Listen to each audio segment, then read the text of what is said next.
की इस खास बुलेटिन में और मैं हूं आपके साथ प्रियांशी श्रीवास्तव। तो आइए रुक करते हैं आज की तमाम खबरों की ओर। आईईआरटी परीक्षा में 241वां रैंक की प्राप्त। जी हां, यूपी के सोनभद्र जनपद के घोरावल में मुक्खा के निवासी अशोक मिश्रा की पुत्री साक्षी मिश्रा ने आईईआरटी परीक्षा उत्तर प्रदेश के सामान्य कोटे में 241वां रैंक प्राप्त कर घोरावल नगर एवं माँ बाप का नाम रोशन किया है। साक्षी ने बताया कि इसका श्रेय गुरुजनों एवं उनके माता पिता को जाता है। इनके पिता का कहना है कि बिटिया शुरू से होनहार है और आगे पढ़ना चाह रही है, जिसको लेकर परिवारजनों में हर्ष का माहौल है। देखिए सोनभद्र से राजेंद्र मानव की यह रिपोर्ट। ये घोरावल अस्पताल रोड है, जहाँ श्री लालमणि मिश्रा जी, अशोक मिश्रा जी का डिस्पेंसरी और घर है। मुक्खा गांव में भी घर है। आज अशोक मिश्रा जी की बेटी आईईआरटी में पास हुई है। कौन सा रैंक पाई है, बिटिया के मन में क्या है, आगे का ये क्या अपना भविष्य चुनी है, इस बारे में हम बेटी से बात करते हैं। हाँ बेटी, आप अपना नाम बताते हुए। क्या नाम है आपका? पापा का नाम बेटे?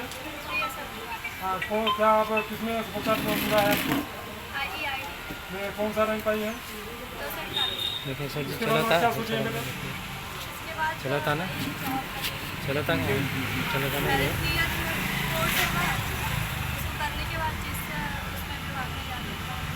तो आप काफ़ी परिश्रम करके रात दिन एक करके मन लगा के पढ़ी। इंटर हाई स्कूल में भी आपका अच्छा रैंक रहा, और इसके लिए आप किसको श्रेय देना चाहती हैं? मैं सबसे पहले अपने टीचर्स को, उसके बाद मैं अपने पापा को। Thank you. हाँ अशोक जी, ये आपकी बेटी है साक्षी जी जी। इसके बारे में क्या कहना है, आप क्या सोच रहे हैं? बिटिया शुरू से ही होनहार है। हाई स्कूल में भी यहाँ की भारतीय इंटर कॉलेज की टॉपर रही है। इंटरमीडिएट इनकी 3 पॉइंट कुछ इसका यहाँ रहा है, मैथ्स से इंटर की है।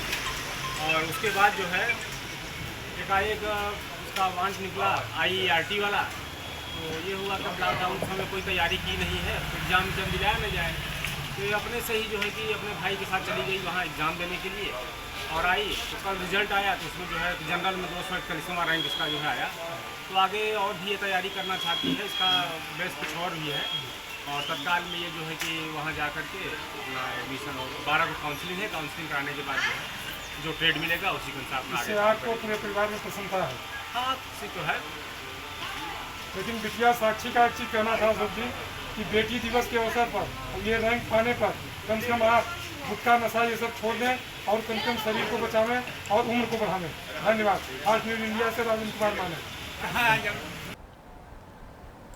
गौशाला न होने से ग्रामीण परेशान। जी हां, यूपी के जौनपुर जिले में सुजानगंज थाना क्षेत्र के रतनपुर ग्राम सभा में कोई भी गौशाला न होने की वजह से सभी ग्रामीण परेशान हैं, जिससे उनकी खेती को नुकसान हो रहा है। दिन भर आदमी खेत में काम करते हैं, मेहनत करते हैं और उसकी पूरी भरपाई उन्हें नहीं मिल पा रही। उनका कहना है कि क्षेत्र में अभी तक कोई भी गौशाला नहीं है, जिसकी सूचना प्रधान जी को भी दी गई है, लेकिन उस पर कोई सुनवाई नहीं हो रही। आवारा गाय, जानवर, छुट्टा सांड की वजह से इतनी ज़्यादा समस्या बढ़ गई है कि किसान अपनी आगामी खेती की योजना भी नहीं कर पा रहे हैं। छुट्टा जानवर की वजह से क्षेत्र के लोगों में डर बना हुआ है। देखिए सुजानगंज से शिव प्रकाश चौबे की यह रिपोर्ट। यूपी के जौनपुर जिले में सुजानगंज थाना क्षेत्र के रतनपुर ग्राम सभा में सांड का आतंक इतना ज़्यादा बढ़ गया है कि यहाँ के सभी ग्रामीण परेशान हो गए हैं। सबकी खेती नष्ट हो रही है, इस पर कोई व्यवस्था नहीं की जा रही है। प्रशासन से निवेदन करने के बाद, ग्राम प्रधान जी से निवेदन करने के बाद यहाँ पर गौ वंश के लिए कोई भी गौशाला का निर्माण नहीं कराया जा रहा है। इस पर कोई कार्रवाई नहीं की जा रही है और यहाँ पर सबका खेत का बर्बादी हो रहा है, सब फसल खा जा रहे हैं सांड। भैया जी, इसके विषय में आप क्या कहना चाहेंगे? हम इसके विषय में ये कहना चाह रहे हैं कि यहाँ का जो प्रधान है उनसे हम लोग कई बार शिकायत किए, ब्लॉक स्तर तक गए, वहाँ पे शिकायत किए, लेकिन कोई काम हो ही नहीं रहा है। ये देख रहे हैं आप, खेती देख रहे हैं, पूरी चरी बजड़ी धान सब चर के एकदम बैठा देते हैं।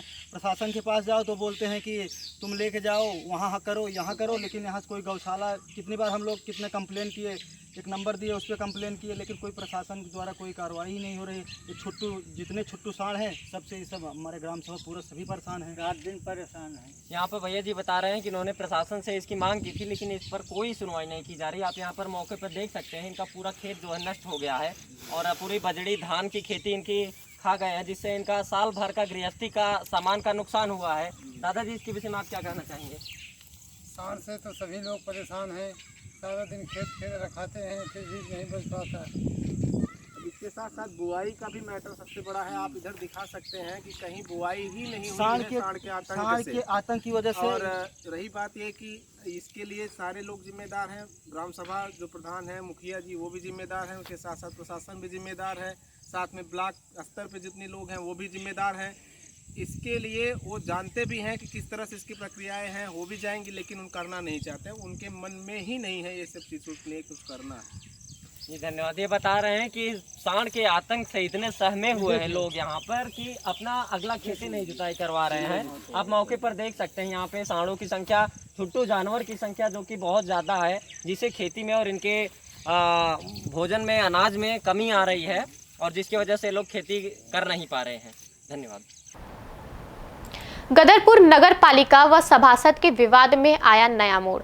जी हां, खबर उत्तराखंड के जिला उधम सिंह नगर के गदरपुर से है, जहां नगर पालिका क्षेत्र के बुजुर्ग किसान सत्यजीत गुलाटी ने आज तहसीलदार को पत्र सौंपते हुए कहा कि नगर पालिका द्वारा उनके पक्की भूमि पर सड़क बना दी गई है जो कि अवैध है। सत्यजीत गुलाटी ने पत्रकारों से वार्ता करते हुए कहा कि सभासद पर नगर पालिका के विवाद का कारण यह है कि उनके द्वारा एक एप्लीकेशन दी गई थी जो कि लंबे समय से उनकी भूमि पर कई लोग कब्जा कर रहे हैं, जिस पर हदबंदी अथवा नाप जोख के लिए तहसील प्रशासन को भी पूर्व में लिखा गया है तथा थाना अध्यक्ष गदरपुर को भी एक एप्लीकेशन दी गई थी, लेकिन नगर पालिका के अधिशासी अधिकारी, सभासद व नगर पालिका अध्यक्ष गुलाम गौस द्वारा उनकी भूमिधरी की जमीन पर 15 अगस्त की देर रात को सड़क बना दी गई थी, जो कि गलत है। नगर पालिका ने इसका वर्क ऑर्डर जारी कर दिया था, जबकि उन्होंने इस भूमि पर निर्माण न करने की सूचना नगर पालिका थाना अध्यक्ष व तहसीलदार गदरपुर को दे दी थी। वहीं इस सारे मामले पर बोलते हुए किसान नेता प्रीतम सिंह संधू ने कहा कि सत्यजीत गुलाटी की कृषि भूमि पर किया गया नगर पालिका द्वारा अतिक्रमण अवैध है तथा इसको हटाया जाना चाहिए। देखिए गदरपुर से शाहनूर अली की यह रिपोर्ट। भूमिधरी जमीन वर्ग 1 की खसरा 171 नंबर रामजीवनपुर में 2009 से 143 हुई, 2010 से काशीपुर अर्बन बैंक शाखा गदरपुर में बंधक और 22/2/12 को श्रीमान न्यायालय सिविल जज सीनियर डिवीज़न के वाद संख्या 13 सन 2012 डेटेड 22/2/12 को मेरे पक्ष में स्थगन प्राप्त एरिया में नगर पालिका के पार्षद वार्ड नंबर 5 के परमजीत सिंह पम्मा, ईओ गदरपुर और नगर पालिका के अध्यक्ष सब ने मिलके 15 अगस्त रात में भूमिधरी ज़मीन पर ज़बरदस्ती सड़क बना दी और कानून की अवहेलना की, जिसकी सूचना मैंने थाना, एसपी, डीआईजी, डीएसपी वगैरह सब पूरे ज़िलाधिकारी, एसडीएम सबको दी, लेकिन मुझे आज तक न्याय नहीं मिला। मेरी 22/2/12 को मैंने इस भूमि की पैमाइश के लिए एप्लीकेशन दी थी, 8.5 साल में मुझे न्याय नहीं मिला। ये आपका जो है भय मुक्त, भ्रष्टाचार मुक्त, ज़ीरो टॉलरेंस सरकार का प्रमाण है। हम इस कृत्य की निंदा करते हैं और हमें ये ऐसा आभास होता है कि किसानों की और आम आदमियों की आवाज़ सुनने वाली ये सरकार नहीं है। इनको इन पर गंभीरता से विचार करते हुए इस तरह के अन्याय जो हैं वो ना हों, सख्त कदम उठाना चाहिए और किसानों के हित में काम करना चाहिए। किसान जिंदा रहेगा, किसान के हित जिंदा रहेंगे तब देश मजबूत होगा, अन्यथा इस तरह के जो काम है वो सरकार की खोखली नीतियों को उजागर करते हैं। मैं इसकी निंदा करता हूँ। सरकारी योजनाओं का संचालन। जी हां, कप्तानगंज पोस्ट ऑफिस में बैरागगल के डाक प्रभारी ने बताया कि भारत सरकार द्वारा लागू किए योजनाओं का संचालन ठीक तरीके से किया जा रहा है। हम सब मिलकर भारत सरकार के योजनाओं और जन जन तक पहुंचा रहे हैं और भारत सरकार की योजनाओं से आम जन मानस को बहुत लाभ मिल रहा है। गरीब तक सारी योजनाएं संचालित की जा रही है। कोरोना काल में पोस्ट ऑफिस में जमा की गई धनराशि को समय समय पर लोगों को उपलब्ध कराई गई। वर्तमान में हर प्रकार के खाते खोले जा रहे हैं, हर योजना में धनराशि जमा की जा रही है। पोस्ट ऑफिस में नेट बैंकिंग की सुविधा बैंक उपलब्ध है, जिसके द्वारा हर बैंकिंग कार्य आसानी से हो जाता है। देखिए कप्तानगंज से दिलीप कुमार की यह रिपोर्ट। ऑफिस की शाखा कहाँ चलाते हैं? बैरागल ब्रांच है। वहाँ से आधार कार्ड के लिए आपके द्वारा यहाँ पोस्ट ऑफिस में फॉर्म जमा कराए गए हैं? नहीं जमा कराए गए। आपकी शाखा बढ़िया चल रही है? जी चल रही है। आपको कुछ लक्ष्य मिला होगा? लक्ष्य इंडिया पोस्ट पेमेंट बैंक के खाते खोलने के लिए, PLI करवाने के लिए ये सब मिला है, करवा रहे हैं। जो मानक के अनुरूप आपने अब तक कितने खाते खुलवा दिए? मानक के अनुरूप अब तक जब से लागू किए हैं 1000 खाते खुले हैं। टारगेट कितना मिला था आपको? टारगेट हर महीने 10-20,000 कर दे देते हैं। टारगेट का क्या रखते हैं? धन्यवाद। जो मिलते हैं। किसान बैठे धरने पर। जी हां, उत्तराखंड के जिला उधम सिंह नगर के बाजपुर में भगत सिंह चौक पर धरने पर बैठे किसान सतवंत सिंह के समर्थन में विभिन्न संगठनों ने अपना समर्थन देना शुरू कर दिया है, जिसके चलते किसान यूनियन के प्रदेश अध्यक्ष अजीत रंधावा, बाजपुर बचाओ मुहिम के आयोजक जगतार बाजपा समेत क्षेत्र के विभिन्न संगठनों ने भगत सिंह चौक पहुंचकर धरना प्रदर्शन में भागीदारी की।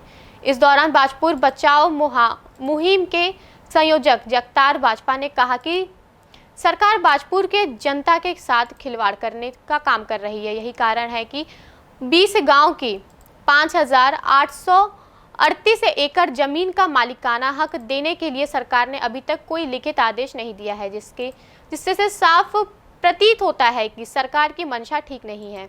उन्होंने कहा कि जब तक किसान सतवंत सिंह का धरना जारी रहेगा, तब तक बाजपुर बचाओ मुहिम के कार्यकर्ता धरना प्रदर्शन में सहयोग करते रहेंगे। देखिए बाजपुर से मोहम्मद शहीद की यह रिपोर्ट। किसान हैं जो बड़े समय से परेशान हैं और ऐसे हजारों परिवार, आज बैंस जी का जो धैर्य है वो जवाब दे गया और वो आज भगत सिंह जी के चरणों में यहाँ बैठे हैं। बाजपुर बचाओ मुहिम लंबे समय से इसके लिए संघर्ष कर रही है, लेकिन ये सरकार जो है किसी तरीके से कोई सकारात्मक हल नहीं दे रही और अब पूरी तरह से बाजपुर बचाओ मुहिम के कार्यकर्ता गैर राजनीतिक रूप से सतवंत सिंह बैंस जी के अनिश्चितकालीन धरने का समर्थन कर रहे हैं और हम भी लगातार सतवंत सिंह बैंस जी के साथ बने हुए हैं। जब तक ये सरकार यहाँ पर किसानों, मजदूरों, व्यापारियों के हक हकूक़ बहाल नहीं कर देती, तब तक ये संघर्ष जारी रहेगा। सतवंत सिंह बैंस जी का अनिश्चितकालीन धरना जब तक जारी रहेगा, तब तक आपको समर्थन जारी रहेगा।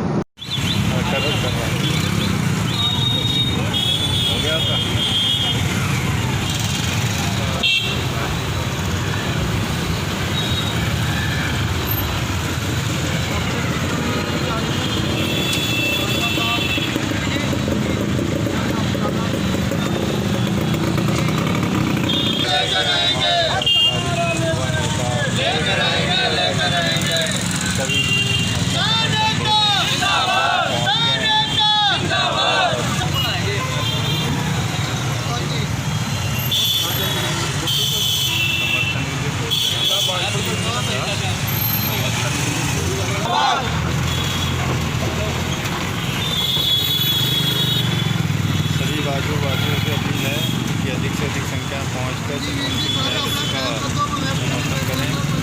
जय हिंद। अभी के लिए बस इतना ही। आगे की तमाम खबरों के लिए बने रहिए फास्ट न्यूज़ इंडिया के साथ। तब तक के लिए मुझे दीजिए इजाजत। धन्यवाद।